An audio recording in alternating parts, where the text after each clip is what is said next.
esta ley, este estatuto, que viene precedido de una reforma constitucional que se publicó en septiembre del año 2005, incorporando el principio de transparencia y probidad, y en particular el acceso a la información pública, el artículo 8 de nuestra Carta, constituye, desde mi punto de vista, una de las revoluciones más grandes que haya tenido nuestro Estado en mucho tiempo.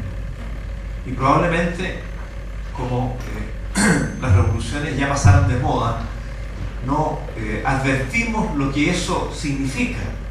Pero esta es una reforma que va a cambiar en forma muy radical la gestión del Estado. Bueno, está pasando algo que es muy radical, porque hemos estado acostumbrados, quizás en una peyorativa se habla del secretismo o de la cultura del secreto en la gestión pública. En realidad lo que significa es que estamos acostumbrados, las autoridades o funcionarios públicos, a trabajar, por así decirlo, puertas adentro, a ser nosotros los titulares, los dueños de lo que ahí se hace, de la información. Es parte, entre comillas, de nuestro poder, en cualquier ámbito. Y nos dicen ahora, no, ¿sabe, señor? Usted administra lo que es mío, porque el titular es el ciudadano. Y por lo tanto, usted tiene que ser transparente, tiene que decirnos lo que hace. Yo, lo primero que quiero decirles es que hay que tomar esto con mucha tranquilidad, porque en el fondo, todos los funcionarios públicos, como las autoridades, siempre hay alguna excepción, pero en general, en Chile, hacen bien su trabajo.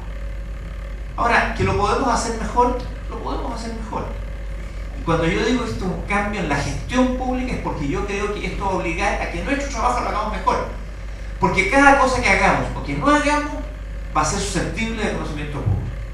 Si yo, amparado en el secreto de estas cuatro paredes que nadie penetra, no tengo ningún control, ni nadie puede supervisar que lo hago, en la debilidad humana cualquiera, en algún minuto dado, puede sucumbir. Mientras que si tiene este efecto de control externo permanente, hace que uno mejore esa gestión. Pero el ciudadano, que es aquel para el cual existe el servicio público, no tiene cómo asegurarse que esa gestión sea bien hecha, no tiene cómo exigir el cumplimiento real de esas funciones, salvo en algunos casos muy excepcionales, son recursos legales muy complejos. Pero no puede saber por qué me denegaron este permiso. Bueno, el control ciudadano se hace posible solo si hay información. Esto es lo que llaman accountability, y que genera, digamos, comportamientos nuevos y hace al ciudadano efectivamente un protagonista, no un sujeto pasivo, que al final solo puede reclamar cada 4 años en alguna elección. El presidente Frey envió el año 94-95 un proyecto en esta materia que no prosperó en la Cámara de Diputados, no había ambiente en las figuras políticas. En una ley posterior yo presenté una indicación en el Senado, la ley de ejercicio del periodismo, que después la trasladamos a la ley de base, que salió aprobada y publicada. Fue el primer paso formal a propósito de esa iniciativa que yo presenté el año 96. Podemos generar una gradualidad no cambiando la vigencia de la ley, sino que cambiando la forma como se va aplicando.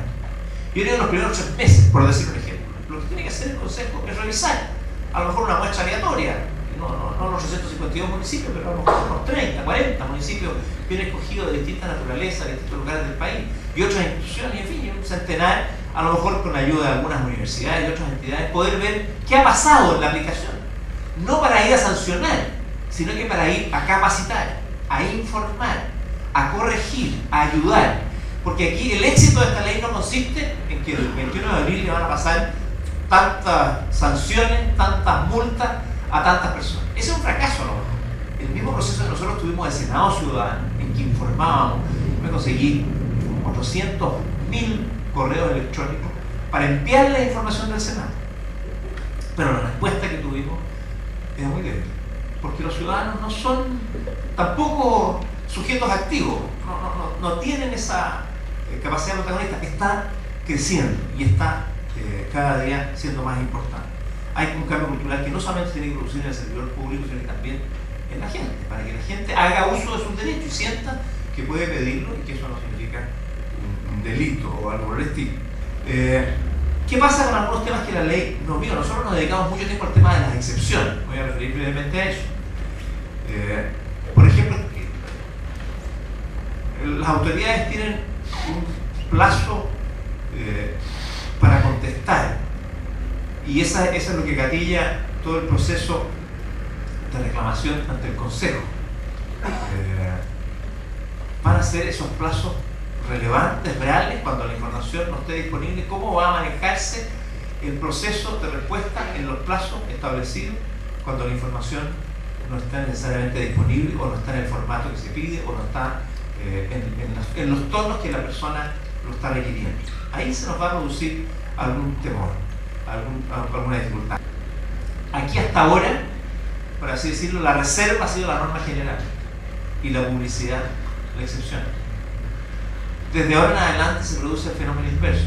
La norma general es la publicidad, la transparencia, el acceso a la información, y la excepción es la información reservada o secreta establecida por la ley o que se aplica según los criterios que la Constitución señala.